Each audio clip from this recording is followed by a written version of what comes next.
Her vaxtınız xeyir olsun. Əziz izləyicilər, necəsiniz? Güman edirəm hamınız yaxşısınız. Arzu edirəm ki, hər biriniz yaxşısınız. Bugün sizə çoxdan danışmaq istədiyim başqa bir rəfiqəm haqqında danışacağım. İlk dəfə bura gələndə dost olduğum bir rəfiqəmdir. Adı Aksanadır. Familiyası Şats. Məndən 10 yaş kiçik idi. Bir turizm idarəsində tanış olduq. O da orada işləyirdi. Mən də ora güya praktikaya getmişdim. Bilirsiniz, deyirlər, elə bil insanlar, hərdən deyirdim ki, elə bil ki, fərqli ailələrdə böyümüşük, amma eyni sözümüz bir-birimizin boğazından keçir, eyni düşünürdük, eyni, yəni çox var idi da, ortaq elə bil ki, eyni ata-ananın evladları, baxmayaraq ki, fərqli ailələrdə böyümüş adamlar idik. Onlar Murmansk'dan idiler. Neyse, uzun sözün kısası, bir gün o mənə dedi ki,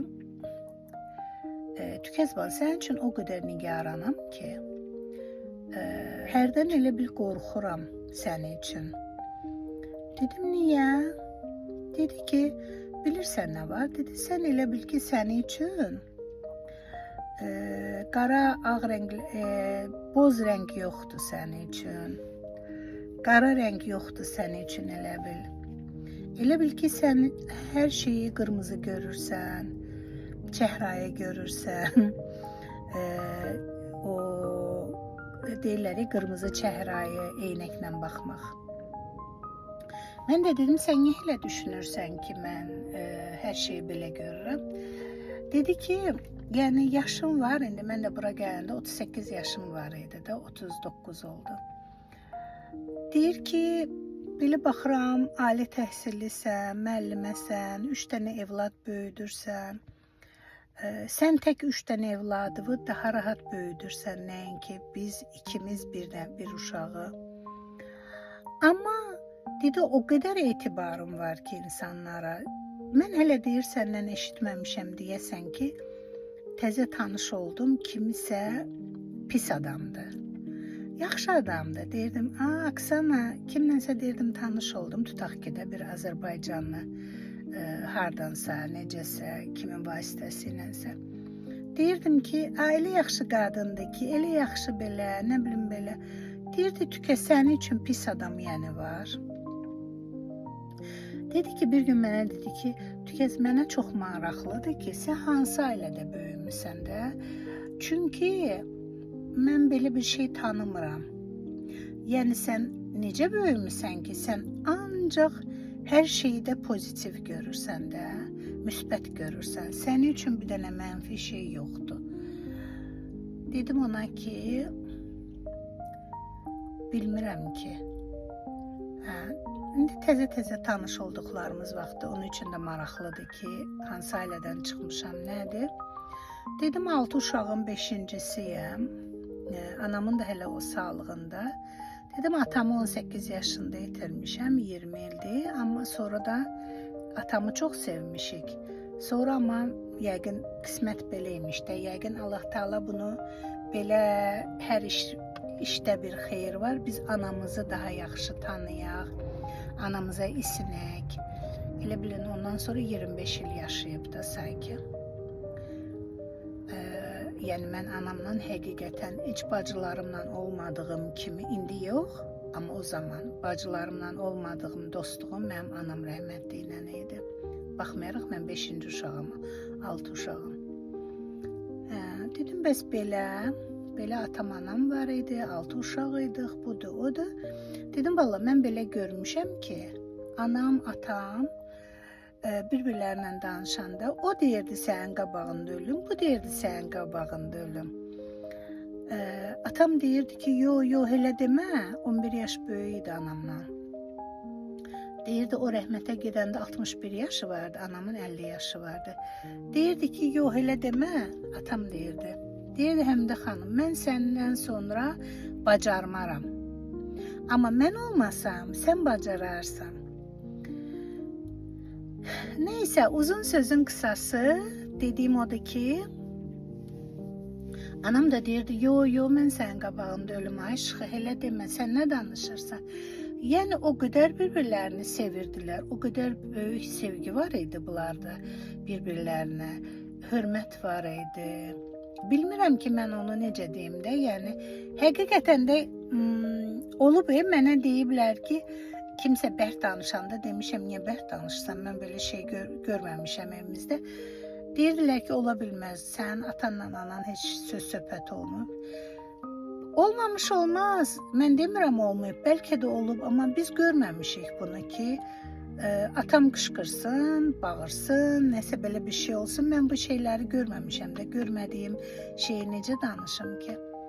Yəni mən onları həmişə mehriban yadımdadır ki, mehriban, bir-birləri ilə çox belə həddindən artıq isti münasibət, dost münasibət.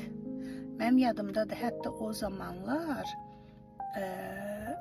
gündüzlər qazları qaz zəif olurdu Novruz bayramı vaxtı. Yadımdadır, indi ikisi də iş adamıydılar. Mamam rəhmətli çox tez-tez qoğal pişirdi. Bizim evimizdə qoğal elə il uzunu qoğal yeməyi olurdu. Özü də qəşəng pişirirdi, Allah rəhmət eləsin. Mən təsəvvürünü ondan başqa heç kimin qoğalını əvvəllər yemirdim. Belə qəşəng xırç-xırç eləyirdi. Təsəvvür eləyin ki, mamam onu hazırlayırdı. Sonra o gecə yatsın deyinə, papam rəhmətli otururdu, gecə qaz yaxşı verilirdi də. Yəqin ki, desə o vaxt deyirdilər, hamı pişirir deyinə, gündüzlər zəif olur. Gecə otururdu o, listlər tam hazır idi, ancaq üstünə yumurtanı vurub, nə bilim o nəsə töküb üstünə. Mən bilmirəm, mən qoğal pişirən deyiləm. Yəni onu pişirirdi, hazır eləyirdi sabaha ki, mamam yatsın da, gündüz təzyiqi olan adam idi ona görə. Neyse sizinlə başınızı ağrıdım. İnanın ki, doğrudan da papam dünyasında. Amma mənim eşitdiyim bu olub ki, həmişə deyirdi ki, yox, mən sənin qabağında ölüm. O ona deyirdi, o ona deyirdi. Az qalırdı adam deyə ki, yaxşırın da bunu. İndi mənim uşaq ağlımdan da. Doğrudan da sonra elə oldu ki, papam rəhmətə getdi. Qəfil onların tərəfində genetik ürəkdən rəhmətə gedirlər. İkinci infarkt oldu, bir saniyənin içində getdi. Bugün toydaydıq, qohum toyundaydıq. Elə gecədən səhər, üzü səhərə. Təsəvvür eləyin ki, 2 nəfər evli idi, böyük qardaşımla da birinci, ikinci uşaqlar, bir də bacım ərdə idi. 3 uşağı orada nəvəsini görmüşdü. Qardaşımın da, böyük qardaşım da elə bir ki, balaca uşağı idi. Biri balacalar, biri 9 aylıq, biri 3 aylıq nəvələri. Onları görmüşdü. Bir də 2 dənə oğlan, 4 nəvəsini görmüşdü. Təsəvvür eləyin, gəlinimiz də işləyirdi o vaxt, oxuyurdu, o vaxt tələbə idi. Təsəvvür eləyin, 4 tələbə evin içində və bir dənə məktəbli, 15 yaşında qız qaldı. Yəni evdə nəvə, balaca uşaq, 3 aylıq uşaq. Yəni həqiqətən də mamam rəhmətlik bu yükün altından çıxdı. Yəni sonradan 4 evlad evləndirdi. Nəvələrini də böyütdü, gəlini də oxudu. Yəni bilirsiniz necə, aydındır ki, böyük qardaşım ata əvəzi deyirdik, həmişə ən birinci böyük qardaşımdır. Aydındır ki, o belə necə deyək, maliyyə cəhəti onun üzərinə düşdü. Mamam da 50 yaşında artıq pensiyaya çıxmışdı, 6 uşaq olduğuna görə. Yəni doğrudan da mamam bunun öhdəsindən gəldi. Aydındır ki, qardaşım rəhmətliyin, böyük qardaşım rəhmətliyin köməyi ilə evin böyüyü idi, elə bil mamamla onun arasında, böyük qardaşımın arasında 20 yaş fərq var idi. Həmişə deyirdilər ki, hamı küçədə bizi görəndə elə bilir qardaş bacıyıq, belə fəxrlə deyirdi. Yəni dediyim odur ki, onu mamam bacardı doğrudan da. Yəni bilmirəm, mehribançılıq olub, qardaş bacı da, ailə də həmişə çox mehriban olmuşuq. Anam, atam ailə adamı olublar belə. Deyim ki, indiki uşaqlar tələb eləyən kimi bu sevgini vermək, sevgini verdi, vermədi. Hamımıza musiqi təhsili veriblər, təhsil veriblər. Hamımız, yəni oğlanlar tar, kamança. Qızlardan biri getməyib. Biri mənlə gedibdi musiqi məktəbinə, mən öyrənəndə pianinoya, o da elə özü öyrənməmiş, elə təhsil almamış çalırdı. 2 qız gedib pianinoya.